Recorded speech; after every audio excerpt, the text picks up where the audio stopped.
इतिहास की दुनिया में आपका अभिनंदन। इतिहास पाठ में हम बात करेंगे हिंद यूनानियों की। हिंद यूनानियों में भी आज हम जिस राजा की चर्चा करेंगे उसका नाम है मीनेंडर। मित्रों, हिंद यूनानियों के संदर्भ में अब तक हम 3 बार मिल चुके हैं और आज चौथी बार मिल रहे हैं। मेरे पास जो पुस्तक है उसका नाम है प्राचीन भारत का राजनीतिक तथा सांस्कृतिक इतिहास, जिसे लिखा है प्रोफेसर विमल चंद्र पांडेय ने।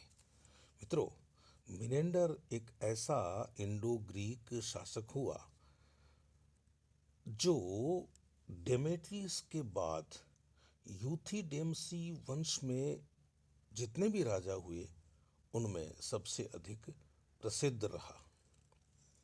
बौद्ध ग्रंथ मिलिंद मिन्हो का यवन राजा यह मिनेंडर ही है। Professor G.R.. शर्मा का कथन है कि मिनेंडर का उल्लेख विभिन्न नामों से अनेक ग्रंथों में हुआ है, जैसे रामायण में करदम के नाम से, भागवत पुराण में पुष्पनिंद्र के नाम से, विष्णु पुराण में अलिसन्निभ के नाम से और दिव्यावदान में यक्ष क्रमिश के नाम से, आर्य मंजुश्री मूल कल्प में महायक्ष के नाम से। तारानाथ ने जो नाम लिखा है मिनेंडर का, वह लिखा है मीनार। और ये जो मिनेंडर नाम है, यह नाम ही अधिक सही प्रतीत होता है और यही अधिक प्रचलित है। मिनेंडर का जन्म अलसंद नामक द्वीप में एक गांव है कासगी, वहां हुआ था। इस स्थान के समीकरण के विषय में भी एक मत नहीं है इतिहासकार। इसका कारण यह है कि पाली ग्रंथ मिलिंद पिन्हो के अनुसार साकल से अलसंद की दूरी 200 योजन बताई गई है, लेकिन चीनी मिलिंद पिन्हो में 2000 योजन बताई गई है। प्रसिद्ध विद्वान सिल्वा लेवी का मत है कि अलसंद का समीकरण मिस्र के अलेक्जेंड्रिया यानी सिकंदरिया से करना चाहिए। टार्न महोदय का मत है कि मिनेंडर रक्त से राजवंशी नहीं था, वह सामान्य कुल में उत्पन्न हुआ था, लेकिन अपनी योग्यता के कारण वह डेमेट्रियस का सेनापति बन गया था। कदाचित वह अत्यंत रणकुशल सेनानी था और उसे युद्धों का काफी अनुभव रहा होगा। इसी से डेमेट्रियस ने एपालोडोटस आदि राजवंशियों के रहते हुए भी मिनेंडर को भारतवर्ष के सबसे अधिक महत्वपूर्ण युद्ध अभियान पर भेजा था। डेमेट्रियस और एपालोडोटस की मृत्यु के बाद यूथिडेमसी राजवंश में कोई भी व्यक्ति ऐसा नहीं था जो भारतवर्ष के यूनानी राज्य को अक्षुण्ण रखता। अतः यह भार मिनेंडर पर आ पड़ा। मिनेंडर राजवंशी नहीं था, अतः उसे आशंका थी कि कदाचित वह जनता के हृदय में यथेष्ट राजभक्ति उत्पन्न नहीं कर सके। अपनी इस जन्मज त्रुटि को दूर करने के लिए उसने राजवंश से अपना संबंध स्थापित करना आवश्यक समझा। उसने डेमेट्रियस की पुत्री एगाथोल्किया से विवाह कर लिया। कदाचित यूथिडेमसी वंश का सैक्रम रखने की इच्छा से ही एगाथोल्किया ने यह संबंध स्वीकार कर लिया। जैनेन्द्र व्याकरण पर लिखित अपनी महावृत्ति में अभय नंदी ने महेंद्र नामक राजा का उल्लेख किया है, जिसने मथुरा को घेर लिया था। वासुदेव शरण अग्रवाल साहब का सुझाव है कि यहाँ महेंद्र के स्थान पर मिनेंद्र पढ़ा जाना चाहिए। मिनेंद्र से मिलिंद अथवा मिनेंडर का आशय है। रैप्सन का कथन है कि डेमेट्रियस और मिनेंडर की कुछ वर्गाकार ताम्र मुद्राओं में इतनी अधिक समता है कि दोनों व्यक्ति एक ही काल में और एक ही प्रदेश के शासक प्रतीत होते हैं। दोनों ही व्यक्ति एक ही काल में हुए थे और दोनों एक ही प्रदेश के शासक थे, ऐसा उन मुद्राओं से प्रतीत होता है। टार्न महोदय ने भी इस कथन से अपनी सहमति जताई है। उनके मत के अनुसार मिनेंडर डेमेट्रियस का कनिष्ठ समकालीन था। ऐसी दशा में मिनेंडर का काल 155 ईसा पूर्व के आसपास ठहरता है।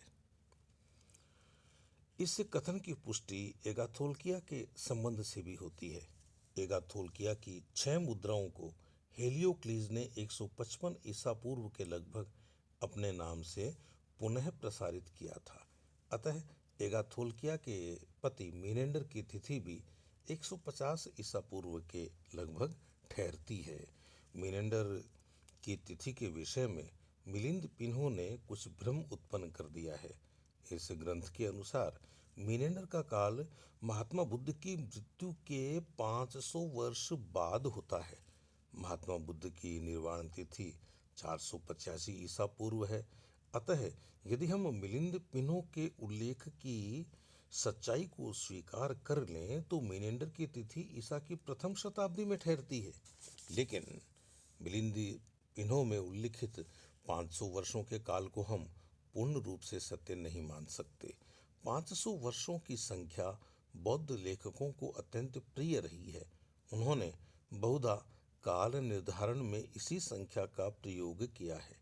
मिनेंडर की तिथि इतनी बाद की नहीं हो सकती। हेलियोक्लीज से दूर नहीं रखा जा सकता मिनेंडर को, और हेलियोक्लीज का शासन 125 ईसा पूर्व के लगभग खत्म हो गया था। मिनेंडर एक विशाल राज्य का शासक था। पाटलिपुत्र को छोड़ने के पश्चात उसने मथुरा को अपने राज्य की पूर्वी सीमा बनाया था। मथुरा में उसकी तथा उसके पुत्र स्ट्रैबो प्रथम की मुद्राएं मिली हैं। टॉलमी के कथनानुसार भी मथुरा पर मिनेंडर का अधिकार था। हम जानते हैं कि यूक्रेटाइडीज के जीवन का अंतिम काल विपत्ति का काल था। मिथ्राडेटीज और शकों के आक्रमणों ने उसके राज्य को छिन्न भिन्न कर दिया था। यूक्रेटाइडीज की इस विपत्ति से लाभ उठाकर कदाचित मिनेंडर ने भी उसके राज्य के पूर्वी भाग पर आक्रमण कर दिया था। उसने झेलम पार की और पेरिपेनेसेडाई तथा गंधार प्रदेश यूक्रेटाइडीज से छीन लिए थे।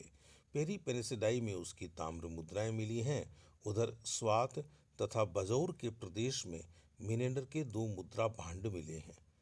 इनके अतिरिक्त शिनकोट में उसका एक पात्र लेख भी प्राप्त हुआ है। उस पर उसके शासनकाल के 5वें वर्ष की तिथि है। इन साक्ष्यों से विदित होता है कि पश्चिम में उसका राज्य पेरिपेनेसेडाई तक विस्तृत था।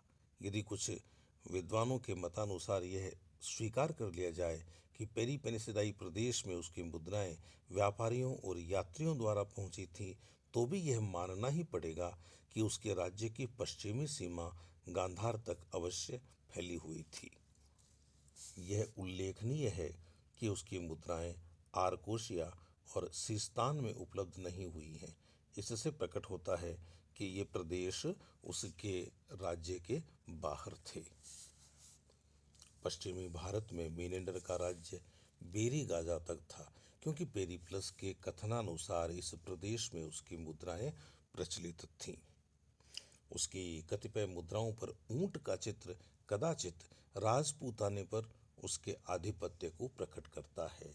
इसके अतिरिक्त मिनेंडर की मुद्राएं सिंध प्रदेश, सोनीपत तथा बुंदेलखंड में प्राप्त हुई हैं। अतः यह मानना चाहिए कि ये समस्त प्रदेश मिनेंडर के अधिकार में थे।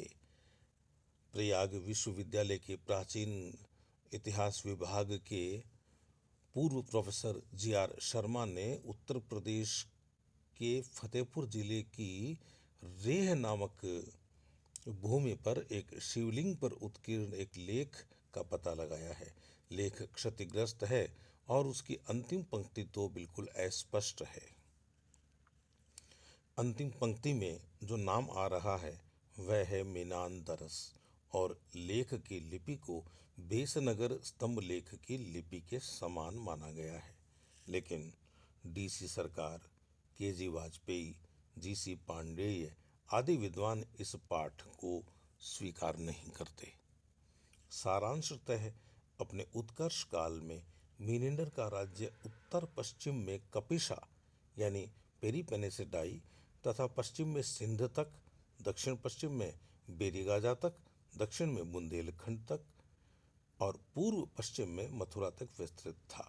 सारांशतः है, अपने उत्कर्ष काल में मीनेंडर का राज्य उत्तर पश्चिम में कपिशा, पश्चिम में सिंध, दक्षिण पश्चिम में बेरीगाजा और दक्षिण में बुंदेलखंड, इसके अलावा पूर्व पश्चिम में मथुरा तक विस्तृत था।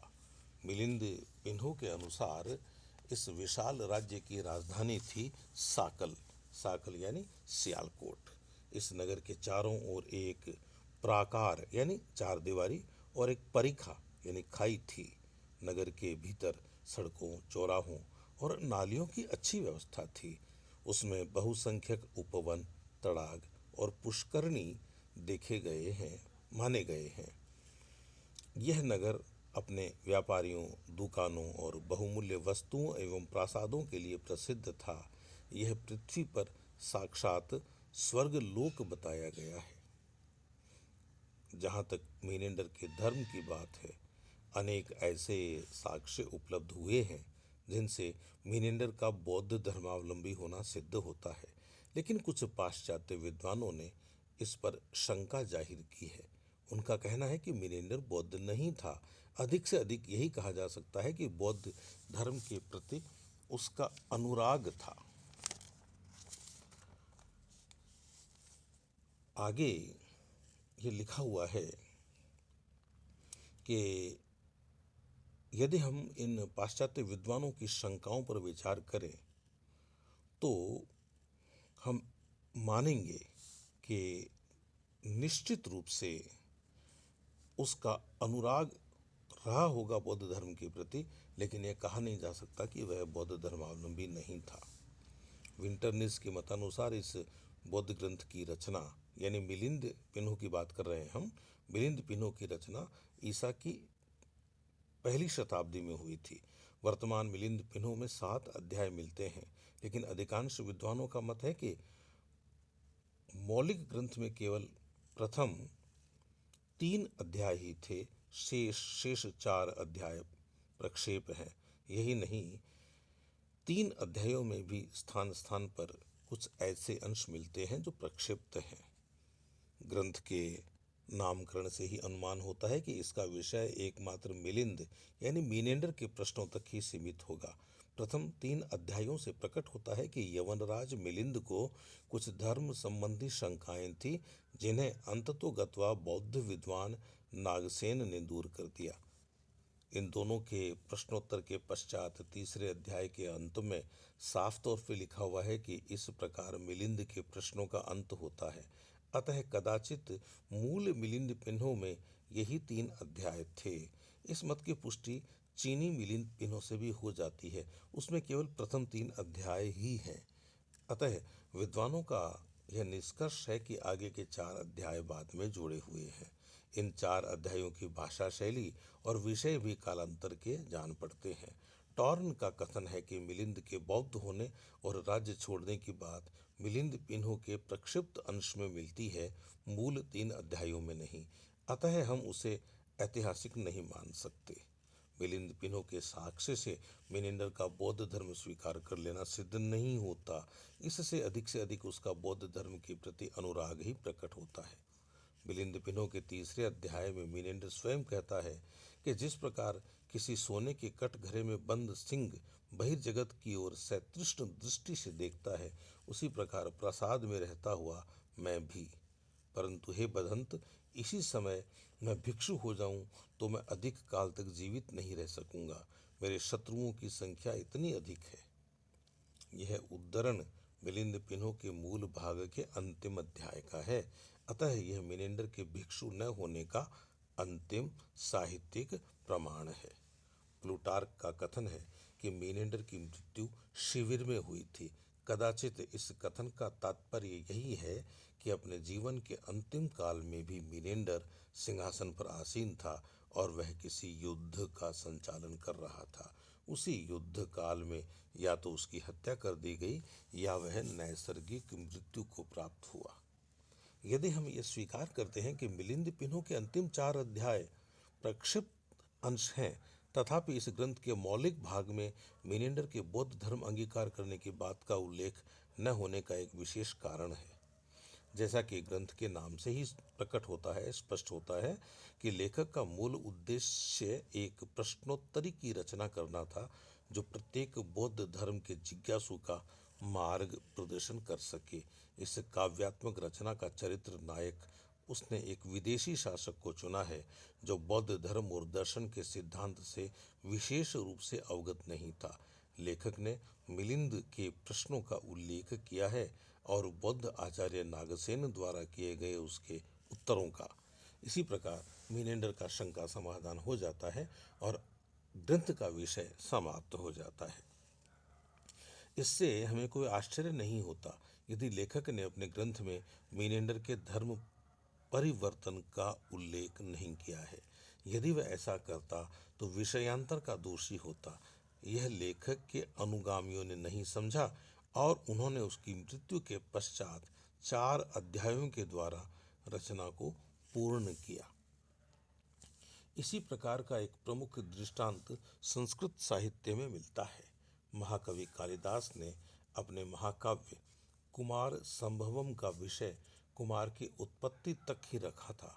महाकाव्य का नाम ही विषय की सीमा निर्धारित कर देता है, लेकिन कालिदास की मृत्यु के बाद अनुगामी लेखकों ने अनेक सर्ग जोड़कर कुमार संभवम के विषय को वृत्तासुर वध तक विस्तीर्ण कर दिया। यहाँ यह कहने की आवश्यकता नहीं है कि कुमार संभवम की अनेक प्रतियों में पाए जाने वाले अंतिम सर्ग प्रक्षिप्तांश हैं। अतः मिलिंद पिनो के अनुल्लेख से यह सिद्ध नहीं होता कि मिनेंडर बौद्ध नहीं था। अधिक स्वाभाविक यही प्रतीत होता है कि शंका समाधान हो जाने के पश्चात बौद्ध धर्म में उसका अनुराग और अधिक हो गया होगा। यह संभव है कि उसने भिक्षु जीवन स्वीकार न किया हो। यह भी संभव है कि उसने राज्य का परित्याग न किया हो, लेकिन उसके बौद्ध उपासक होने में कोई संदेह नहीं है। इसकी पुष्टि विविध साक्ष्यों से होती है। मिलिंद पिनो के तीसरे अध्याय में मिनेंडर एक बात कहता है। वह कहता है, यदि मैं इसी समय भिक्षु हो जाऊं तो अधिक काल तक जीवित नहीं रह सकूंगा। मेरे शत्रुओं की संख्या इतनी अधिक है कि वे मुझे जीवित नहीं छोड़ेंगे। तो मित्रों, यह था आज का इतिहास पाठ। अगले अंक में हम अपनी बात को आगे बढ़ाएंगे। तब तक अपने इस मित्र को आप अनुमति दीजिए। नमस्कार।